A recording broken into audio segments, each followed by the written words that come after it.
Hi mga chong, si Kadyo na naman at ito ang Yamaha PG1 Review. Worth it ba ang hype?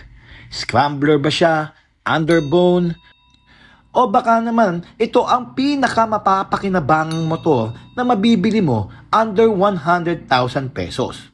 Ngayon, himayin natin ang Yamaha PG1. Mula nung nilaunch ito dito sa Pilipinas, naging head turner na siya.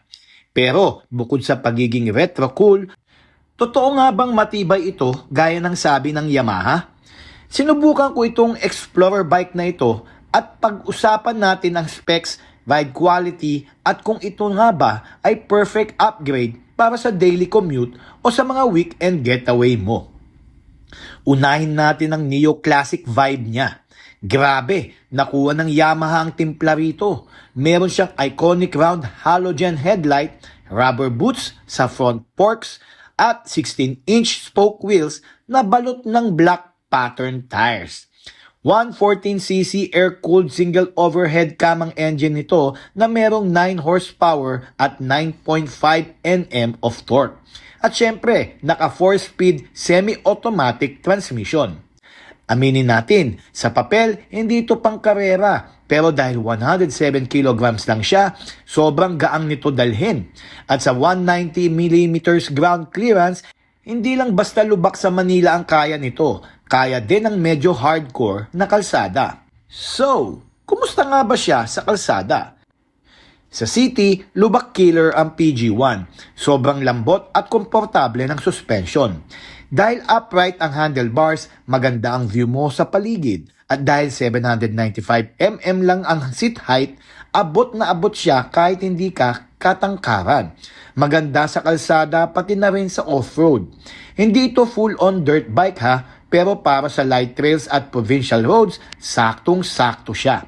Swabe ang hatak ng torque at dahil fuel injected, very good ang throttle response. Take note lang ha, hindi ito mabilis, hanggang 85 to 90 kilometers per hour lang ang top speed. Kumbaga, chill ride lang. Pero dahil ang tipid sa gas nito around 50 to 60 kilometers per liter, siguradong matutuwa ang wallet mo sa long rides. Siyempre, hindi naman lahat perfect. Pag-usapan natin ang mga cons. First, minimal ang tech, walang LED lights, walang digital screen at walang USB port. Purely analog at old school. Second, tube type ang wheels. Pag naflatang ka sa gitna ng kawalan, medyo sakit sa ulo kumpara sa tubeless.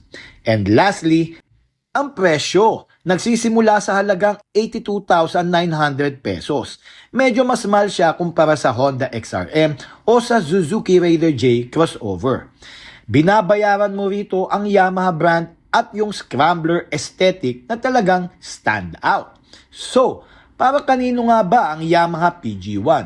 Kung gusto mo ng motor na kakaiba ang itsura sa dagat ng mga scooter at gusto mo ng freedom na dumaan sa mga dirt paths pa uwi, ito na yon. Para siyang blank canvas na pwede mong i-customize depende sa style mo. Hindi man siya ang pinakamabilis, pero isa siya sa may pinakamasayang karakter sa 115cc category ngayon.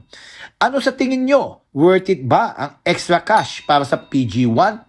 I-comment nyo lang sa baba. Ako po ulit si Kadyo and don't forget to like and subscribe. Ride safe, Pilipinas!